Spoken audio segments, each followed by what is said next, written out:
Thank you for tuning in to another episode of A Business Minute. I'm your boy, Sirr. Today I got a special guest, Mr. Levon Gray. How you doing today, brother? I'm doing good. Good to be here. Hey, man, I appreciate you coming through. Short notice, but hey, you came through and you're joining us on the podcast for A Business Minute. So if you could, Levon, just tell people what it is that you do. Well, I'm a singer-songwriter. My main thing is writing and recording and performing my own music. But the way I make a living is I play at different events and restaurants and parties and stuff like that. But I do get opportunities to open for people, and I got a chance to work with some people. So music is how I make my living. That's what I do. All right, I love the art. All right, how long have you been active in music? Since I could talk. Wow. Since before I could talk. I mean, parents tell me how I used to crawl over to the stereo. You used to have the big old speakers, and before I could even walk, I would pull myself up and nod my head, and I was always attracted to that. So since I could, really ever since the third grade, when a music teacher gave me a chance to sing in front of people for the first time, I've been doing it ever since. All right, okay. So you do just singing, or what all do you accomplish with your music? I sing, and I play the guitar, and I write. And I like to dance too. I ain't done a whole lot in a little while. I'm getting back in shape to where I can feel comfortable with it again. All right. But no, I love to. I really enjoy writing, and I'm actually branching out and starting to write for some people. So that's Ooh. Another dream of mine too. All right. Well, what really, music being in like a favorite of yours since you was a child, what really inspired you to really start writing and get into music in that facet? A lot of different type of things, but my first musical memories is Bob Marley. My daddy would love Bob Marley, and just the way that music made me feel. The first scripture I ever heard in my life was in reggae. Really? I remember reading the Bible and I've heard this somewhere before. I think back on the reggae song that I heard, and yeah, like watching Michael Jackson. James Brown, people like Jackie Wilson. I'm a huge fan of energetic performers and prolific songwriters like Neo. I mean, he's an inspiration. Just the way he's written so many hits for people and still writes good music for himself. I have so many different types in English and Spanish, but I can say my main ones: Bob Marley, Michael Jackson, James Brown, Elvis, and Tupac. Ooh, that's a diverse group, man. I like that though. But you're right. Part of it is, not only being able to perform the song, but perform for the audience. So I get what you're coming from there. Mm-hmm. So, with having such a colored history with music, were there any obstacles that you encountered up to this point that really kind of defined more of who you are? This is obstacles I face in life in general. Being a biracial person, I see the world from a unique perspective, because I deal with the same type of struggles as black people do, and then some, because sometimes we get it from the black people too. It's true. And like getting in arguments about natural hair and stuff like that. Oh, man. I mean, one time I spoke out about it because I was curious that I was hearing about cultural appropriation as far as white people getting dreads and this and that. I was like, well, what about when our sisters straighten their hair or put on a wig or a hair that don't look like theirs? And they came for me, man, talking about like, well, there's certain things we do to keep our hair healthy and stuff like this to make it grow. I didn't know, because I grew up with a white mama and black aunties and stuff like that. Right. And so I was like, no, I'm just asking a real question. I'm like, we want to talk about cultural appropriation. I'm like, I don't see y'all all wearing your hair natural. And just like little things like that, for people telling me that like I had no right to speak on such a thing. And I was like, right. Okay, but no, musically, my main issue has been finding the sound that I think is me without compromising the feel of it, like trying to, because I have I'm more attracted to older music, and music that moves me is usually at least from the 90s and before. I like stuff today too, but I come with a style based on the people that influenced me. So it's a mixture of all that stuff. And I really, really love the 90s R&B. Mm-hmm. And I mean, huge fan of stuff written by Babyface, Keith Sweat, Tank, Right. Missy Elliott, Genuine. I love that type of stuff. And all those different producers and writers at that time, like that, developing their sounds. I want to develop my own thing, and I've gotten with a producer that's a few years younger than me, like a 21-year-old guy, white guy named Trevor. And I think that what I found with him is he is a nice translator of my music to help me bring it into 2019 in front of crowds that are black and white or whatever, my age and college and high school too, because I'm 28, so I'm in a world where kids are running everything. But then again, you got people in their 40s on top too, like 2 Chainz and stuff like that. So it's like finding my place now. It's not necessarily a cultural thing, more so because people like me are more accepted now. It's more of finding what's you in a world full of this and that everywhere, all different things. So it's easier to find your lane in regards to having one. It's harder into picking one when you got so many. Okay, I understand that. All right, so my next question has to do with more of a personal approach to your daily life. How do you manage to find a healthy balance, if you have? Because a lot of times people are still on that journey to find this. How do you manage to balance work as far as what you do and your personal life?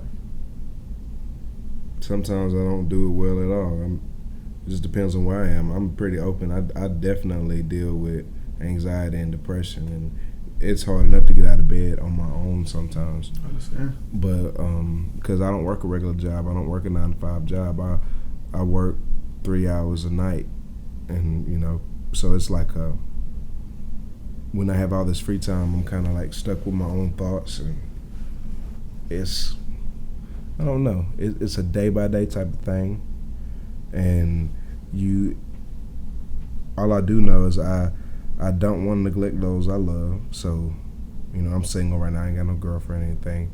But if I did, I would, try to make time. And it's just remembering what your priorities are. To me, it's God, family, then craft. You know what I'm saying? Family's always more important. I'm part of my family. I got to take care of me.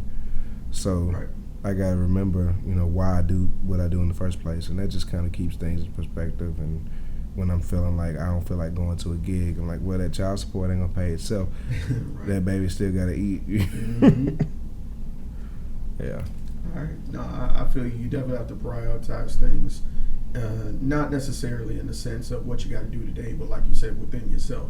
As somebody who also suffer from depression and anxiety, I understand. Some days you just wake up and it's like, today ain't it. I don't know where I'm gonna find this strength from. So it's funny you mentioned that hierarchy you got. I live by something similar. God first, family second, hustle third. And so I actually have God first on the wall right there, just to remind myself. As long as I remember that, the rest will fall in place. So that's why I keep that on the wall. Oh yeah. So my next question is gonna probably take a moment, unless you already know this offhand. Is there one moment, as far as with music, where you were like, this is why I love music? Just kind of reminded you of your passion.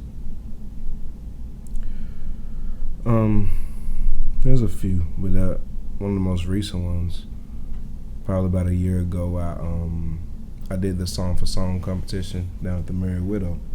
And maybe not even a year ago yet, like 7-8 months ago, something like that. But it was a song I actually ended up getting a perfect score on in the competition, and there's one I got called One Day at a Time. So it goes like, I don't know what may come tomorrow, but I know that I'll end up just fine. Got a joy when you're going through sorrow. Live and die, you gotta make up your mind to get one day at a time. People were clapping and singing along with it like they had already knew it by the time I did the chorus the second time. And I just remember something clicking inside my head then, just like little moments like that remind me, like, this is what I'm supposed to be doing. And if you can write a song that can move somebody so much that they can sing it within minutes of hearing it, then you got something. So I think when you hit on a topic like that, especially given the background you just shared with us, and we appreciate you being candid about it, people can relate to that because a lot of people are afraid to admit that it's a daily struggle because everybody's going through some kind of battle. Mm-hmm. So you expressing that probably freed a lot of people to feel comfortable enough to relate to it and clap to it that way. So kudos to you on that and getting a perfect score. I got another song that talks all about that. Really? Actually, Talk about it. It's gonna be my first single. It's called "Sweet." Sing a clip of it, man. Hey. Can you cuss on here? All right. Go for it. So it goes. I'm fucked up. I'm feeling so fucked up right now. Wish I can get out of my head somehow. I'm so alone yet everyone's around. Yeah. Nobody gets me, nor do they even try. 'Cause it ain't sexy for a grown man to cry. No matter how damn bad I wanna die. No matter how damn bad I wanna die. You know, the chorus goes, if you think shit's sweet, you got me fucked all the way up. It's a struggle not to stay inside and lay up. I believe in God, but it's hard for me to stay prayed up when everything I thought was real seems to be made up. So it's talking about how, I lost my sister to suicide a few months ago. I'm sorry. And I wrote this one. I appreciate it. I wrote this one not long after that happened, and based on how I felt and the stuff that I knew she was going through mentally before she passed away. And talk about PTSD. A woman that's seen everything. She saw everything. She was 39, and but if you know her, if you really got a chance to know her, you met her, she was always the sweetest person, the most entertaining, welcoming person, hospitable. And it's always people that can light up a room that can oftentimes deal with the most terrible depression and self-image and self-worth. So that song is about how like depression and mental illness and stuff like that can just hide in plain sight. Right. Hence like the song has such a poppy, catchy, danceable type beat.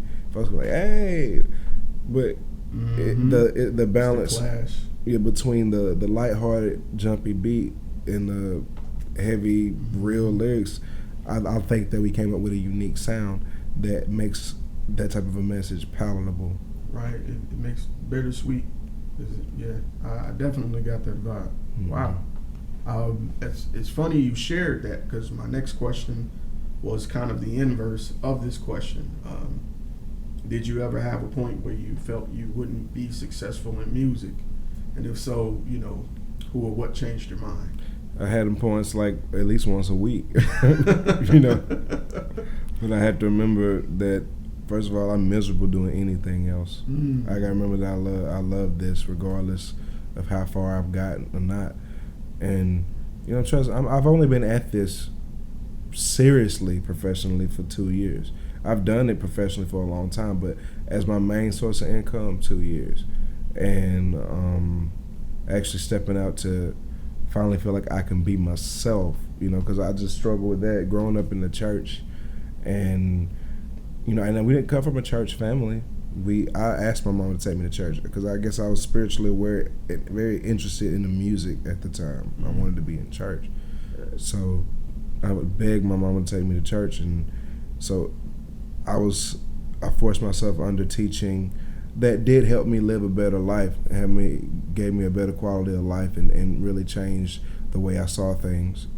But now I feel like because I'm not necessarily pigeonholed into a certain genre or style or anything, I feel like I can finally say what I want. I can dress how I want. I can speak how I want, and not worry about offending somebody because this is actually expression. Right. So I finally, for the first time in my life, and it took me 28 years to feel like I can be free to express what I want to feel, what I want to say, who I am, who I was, who I want to be. And so there's been moments that, when, let's say, I auditioned for American Idol recently. Oh, and come here. I haven't talked to a lot of people about it lately, but I was posting about it because I did a video audition, and they chose me to come through to the second round. So I got there already on the second round in a very short line. So I was one of the first people they listened to that day. And they seemed very impressed. And when I told them my story, they seemed very impressed with that as well. So overall, I got the notion that I would end up at least being able to audition for the executive producers to get on TV. Right. And other people are getting phone calls that gave them the same information that I did, that did interviews with them, and I didn't get a phone call. So finally, I got an email the other day, last week, telling me that they decided not to move forward with me after all of that. And I made it through 3 rounds. And so it was discouraging, even though I knew that that wasn't the only thing, that I was doing. I knew a lot of people were going to ask me about that and were going to be disappointed if I told them that they actually finally decided no on me. But I understand it's a TV show and they have their reasons. It was my last year that I could try, and I did it, and somehow I still was able to stand out among a bunch of people. So I'm not angry.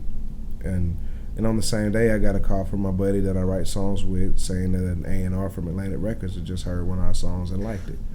So it's always something, you know what I mean? Right. Like every time I have those moments where I'm just like, man, there's always some other iron getting put in the fire. So the only way you lose is if you quit. That's true. That's true. All right. Well, my next question is more what I call the long-term question. Where would you like to see yourself as an artist in the next 1 year, 3 years, and then 10 years? Where I see myself as an artist in the next 1 year is actually have music that's generating a buzz. Because for the first time, I'm actually releasing a body of work, 10 tracks, and in a year, people are gonna know my music, and so much so that I'll be performing.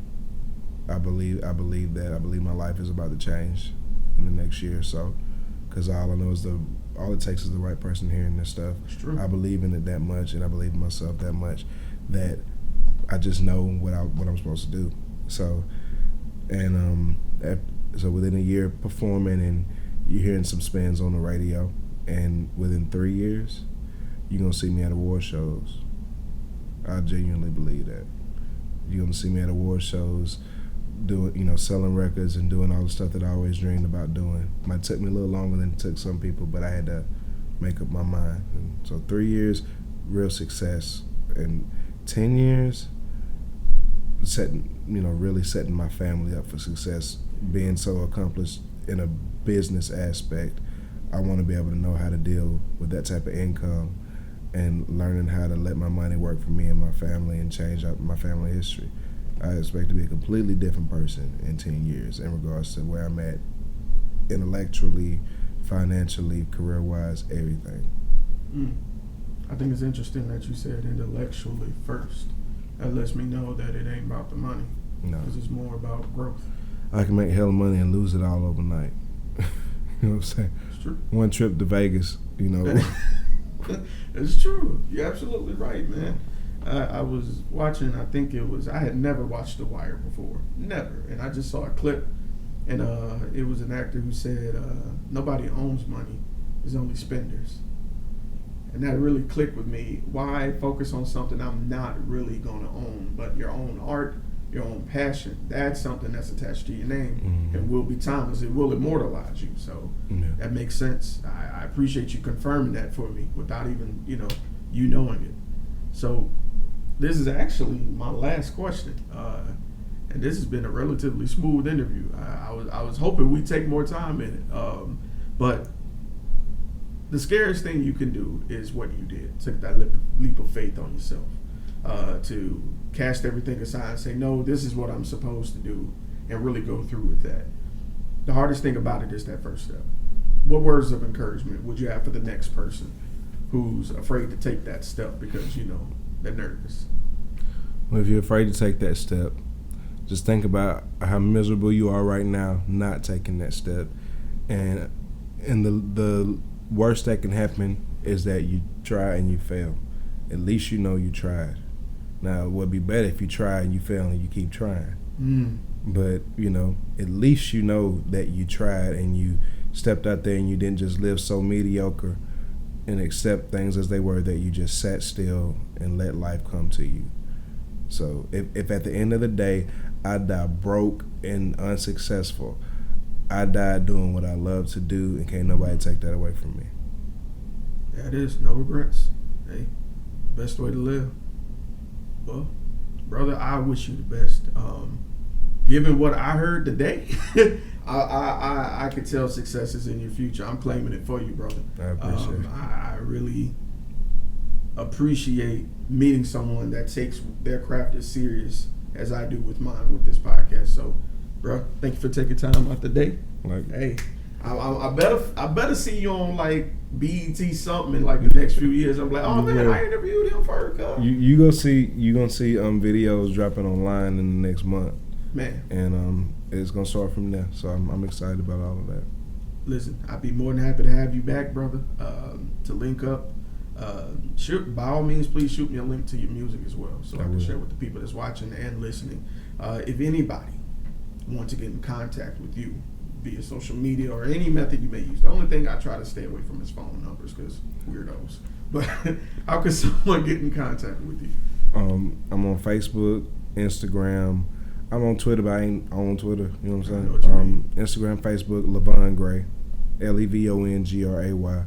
And I'm a pretty recognizable face. You see me, you're going to recognize me if you see my picture. And my email, LevonGrayMusic@gmail.com, LEVONGRAYmusic@gmail.com. All right. Well, if you're watching the video, I'm pretty sure you've seen the graphics pop up with that information on there. If you're listening to it, it's included in the description. And this has been Sirr, Levon Gray. Thank y'all for tuning in. That's it, bro.